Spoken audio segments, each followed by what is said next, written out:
Hello, friends. Thank you for tuning in to the Confident, Magnetic, and Wealthy podcast. I am your host, Heidi, and I have some incredible news to share. Since the last episode, this podcast has crossed the 400 download milestone. And I'm so happy and proud and so thankful to all of you who continue to tune in through every single episode and who share the episode and support me personally if I know you and also if I haven't met you. Thank you for supporting. And with that, I wanted to shout out one of the 38 countries that listen to the Confident, Magnetic, and Wealthy podcast. I can't believe that those words are coming out of my mouth, considering I was so scared to start this podcast, and here we are. So that country this week is the United Kingdom. Thank you so much for tuning in. Friends in the UK, please leave a comment. Let me know that you heard this shout out.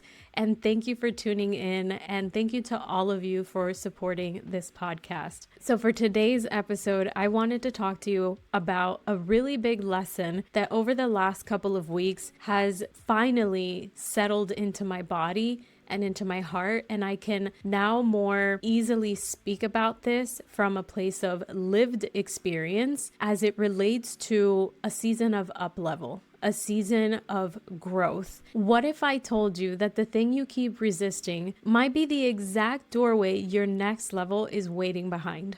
Today's topic is about resistance. I've been thinking about this a lot lately, and I wanted to share two things that I resisted for so long and what happened when I finally gave myself permission to lean into that resistance. And I know so many of you are going to relate to seasons of resistance or things that you resist even though you want to do it. And I also want to give you a framework for beginning to discern what your own resistance is actually telling you, because there is always a lesson behind it.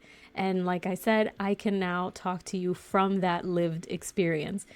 And lastly, I also want to give you some practices, like I always do, that you can use to work through some of this resistance in your body and not just in the mind. So stay tuned for that.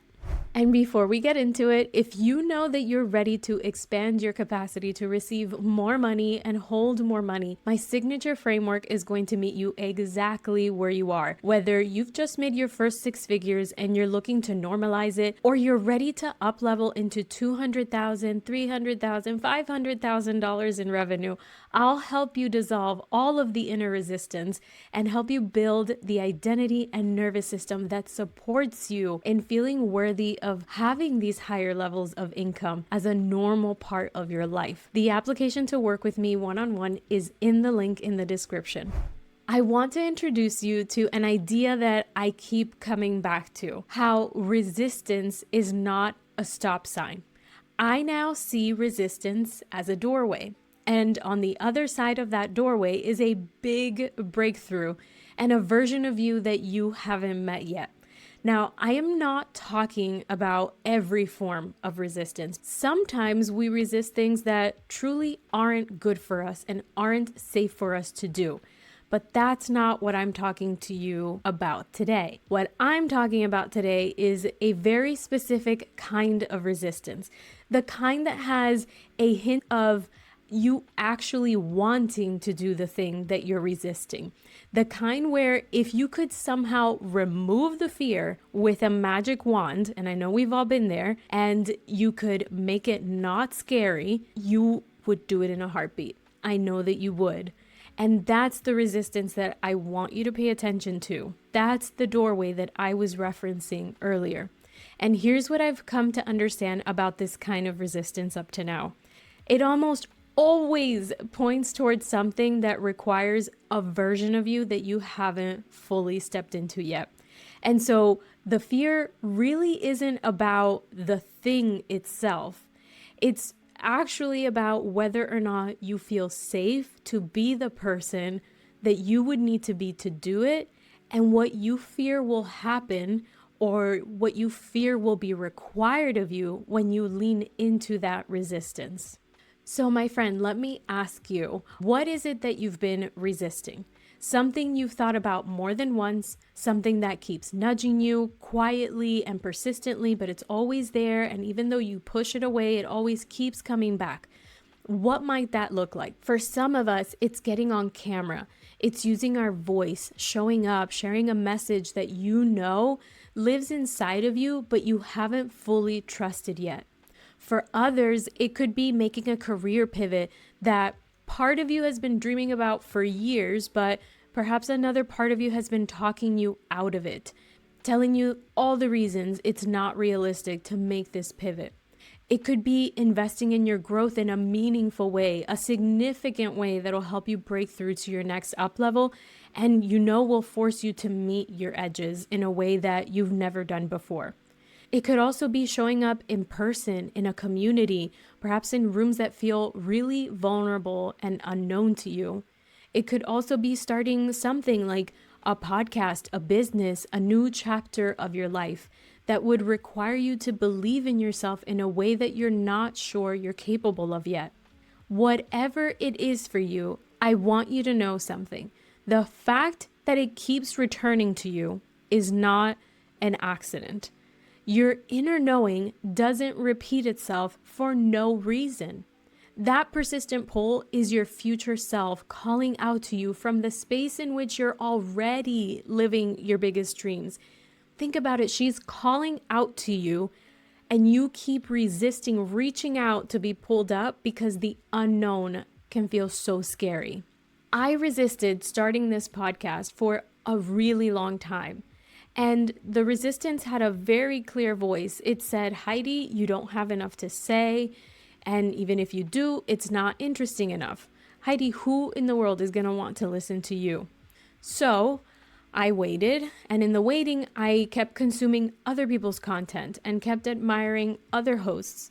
And I kept feeling the pull in my chest and then talking myself back from the edge of actually taking the leap. I could feel the want underneath the resistance, but the fear was really loud. That fear overshadowed the deep desire I had to actually start the podcast. But then I made the decision and I started. I started messy. And I want to be really honest with you about what came next, because I think we have this idea that the moment that we take a big leap, everything is going to open up, fireworks bursts, and the breakthrough just arrives, and you finally have your I'm coming out moment. That's not what happened to me. The first few episodes were so uncomfortable. I was listening back to myself, cringing. I was so uncertain about where this would lead and wondering if I was even wasting my time. I know that in those first couple of episodes, I was just finding my footing, even though I expected something bigger. And even though it felt really uncomfortable, I kept showing up anyway, episode after episode, because I made a decision that I was going to see this through, because there was a reason for why I deeply wanted to do it. So why not find out? Even if it wasn't showing up in the first 3 episodes, my big breakthrough, at least I was going to find out eventually. And that's what I did. So what did continuing on with this desire and leaning into the resistance do for me? The repetition did something I didn't expect would happen. It started to heal something in me. You see, there were wounds around my voice that I had been carrying since childhood. Wounds around being seen, around whether what I had to say mattered, around whether I was worth listening to. And every single time I showed up and pressed record, I was giving my nervous system a new piece of evidence. Evidence that I am safe to be heard, evidence that I can use my voice and the world doesn't fall apart and no one's gonna be at my door with pitchforks,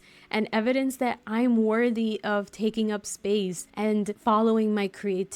So the podcast, the very thing I was resisting for so long, became one of the most significant healing containers of my life. I didn't start a podcast and immediately transform. I started this podcast, and over time, through repetition and presence and showing up even when it felt hard, I developed my speaking, I elevated my confidence, And I met a part of myself that I would never have found if I had stayed on the other side of that doorway. Now my podcast is a vehicle that helps establish my authority as a coach in the personal growth industry. And it's a great conversation topic when I meet new people. Now I have something to leave them with, a way for them to get to know me way past our first interaction. And most recently, I had to introduce myself to a group of women. And even though I felt nervous to speak in front of so many women, I felt clear on what I had to say and how to position myself. Shortly after, during the one-on-one networking time, one of the women came up to me and complimented me on my public speaking skills, specifically on how my intro flowed with impact and without any filler words. And I credit that to the reps that I've put into this podcast. You can imagine how good that compliment felt. That became another token in my evidence bank for the positive outcomes from leaning into my resistance. So from fearing starting the podcast to having a complete 180 moment of revelation that showed me how impactful the podcast has been on my confidence and my speaking and my impact on others. It's incredible, and I'm so proud of that. The second thing I want to share with you is something else that I resisted for much, much longer. And the resistance was harder to identify because it was wrapped in something that made sense on the surface. The thing I resisted was attending networking events. It seems so simple, but for me, I felt that networking events were exhausting, depleting, and they didn't lead to anything of value in my life. So I stopped going and told myself that I could grow a completely online business without ever being in a room with other people.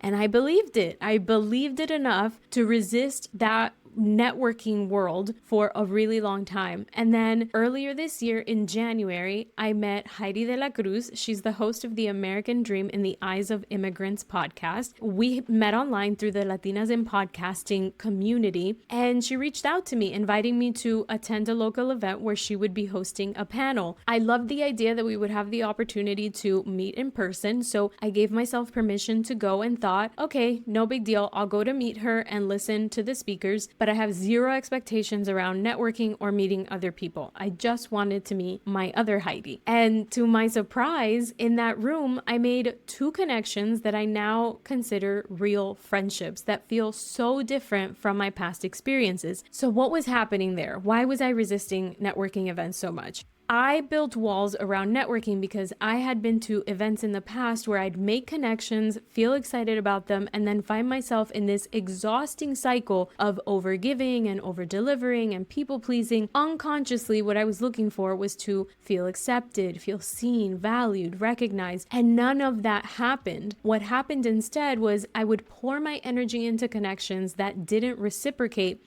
and didn't see me the way I needed to be seen, and I would walk away feeling depleted from those connections. And if you're a projector in human design, I know you will 100% relate to this. And I want to tell you what was different about these 2 friendships I made after leaning into my resistance and going to that event in January anyway, because I've been thinking about it a lot in order to share the lessons. The giving felt mutual from the very beginning. The energy was reciprocal. There wasn't any performing on my part, no trying to earn my place, no wondering if I was too much or not enough. I felt seen, genuinely seen, and I realized something in that moment that I had been telling myself wasn't possible for me. I can make authentic connections when I'm in the right rooms. And since then, I've attended multiple networking events with a very different energy, and I'm actually enjoying going to them. The resistance wasn't just protecting me from my remembered exhaustion, it was protecting me from an old version of a situation that I had already grown beyond. I was still holding up a wall based on a wound that all of the inner work I had done had already healed, like the self-betrayal, the overperforming, the lack of boundaries, low self-worth. I just hadn't given myself permission to see that I had grown and that I had healed. sometimes what we're resisting isn't actually what we think we're resisting. Sometimes we're resisting a past experience that our nervous system is still holding on to, even though we're not the same person we were in that experience anymore. But we haven't given ourselves that opportunity to see how much we have evolved. What if part of the reason you're resisting the thing isn't actually about your capability or the right timing or your readiness, but perhaps it's what it would mean to become someone who has done the thing? Because when you step through that doorway, you're not the same person on the other side. And part of you knows that. Part of you is afraid of meeting someone that you've never allowed yourself to be before.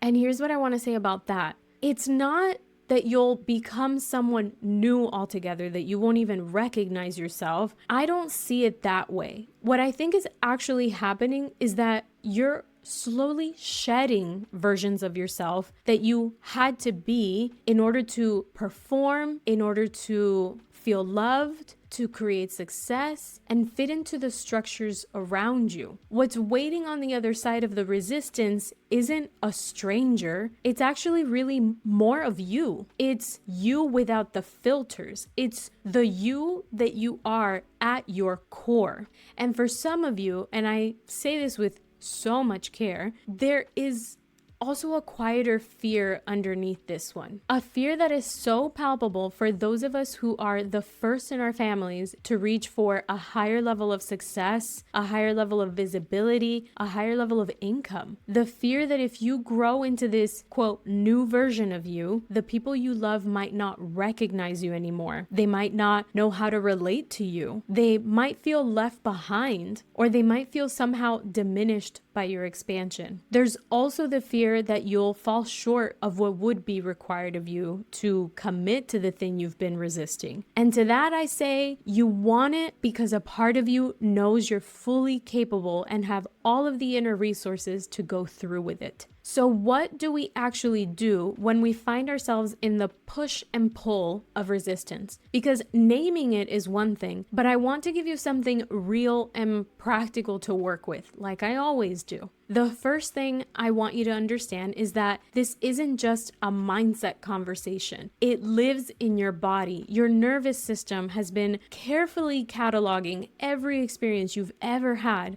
and it's learned to associate certain kinds of actions like visibility, expansion, growth, connection with threat, because those associations were formed when you needed protection the most, likely between ages 0 to 7. And the nervous system is extraordinarily good at keeping you safe. So when you feel that anxiety, that tightening, that wave of, I can't, I'm not ready, that's your nervous system activating a very old pattern. And the beautiful thing is, it can be rewired. And not by forcing yourself to feel calm when you don't actually feel it, but by giving your system new evidence over and over and over again that it's safe to move through the discomfort and that you'll survive it. And more than that, you'll grow from it. Discomfort is temporary, my friend. Think about it like a muscle. When you first lift weights, the muscle works hard and it feels uncomfortable. And when you put the weights down, the muscle doesn't stop growing. It actually continues to develop and strengthen during the rest period, long after the discomfort is over. Resistance is temporary. The growth compounds. Or think about turbulence on a plane. You're in it, it's uncomfortable, your stomach drops, your hands grip to the armrest, you might get a little sweaty, and then it passes.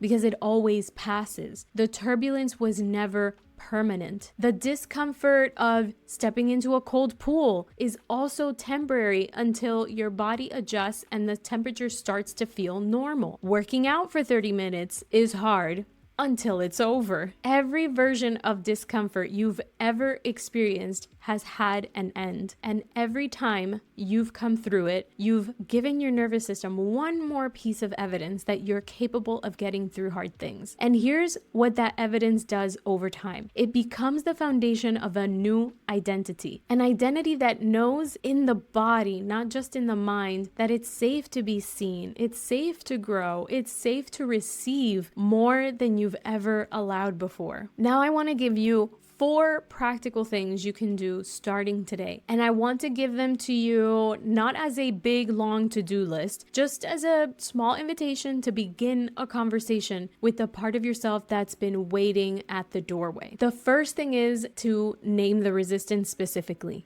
Get really honest with yourself about what the thing you're resisting is. What is it that you keep returning to, that keeps presenting itself, that part of you wants to do only if the fear weren't there? Get specific. The more specific you are, the more you can actually work with it.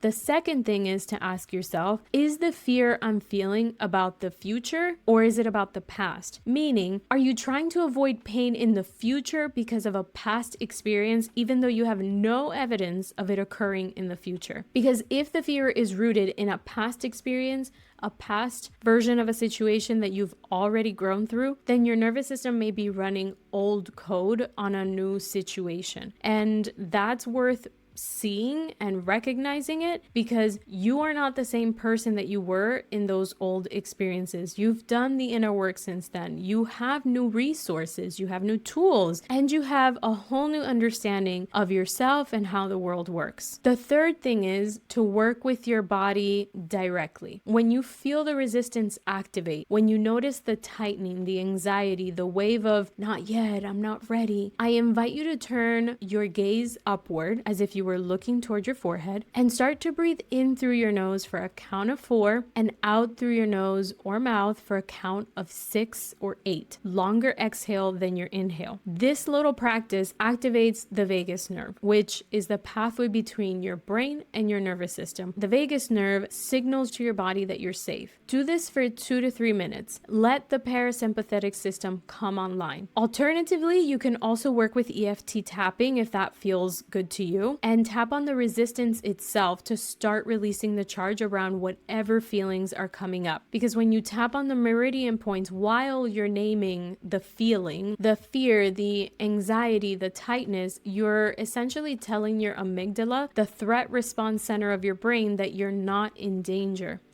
And the fourth thing is to start collecting evidence of your own growth, because your unconscious mind learns through repetition and through the evidence that you feed it. Every time you step through a moment of resistance, even a small one, write it down, track it. In this process, you're building a new internal narrative, an internal narrative that says, I've done hard things before, I've been uncomfortable before, and I've always made it through, and I always grow from it. So here's what I want you to come back to: the doorway.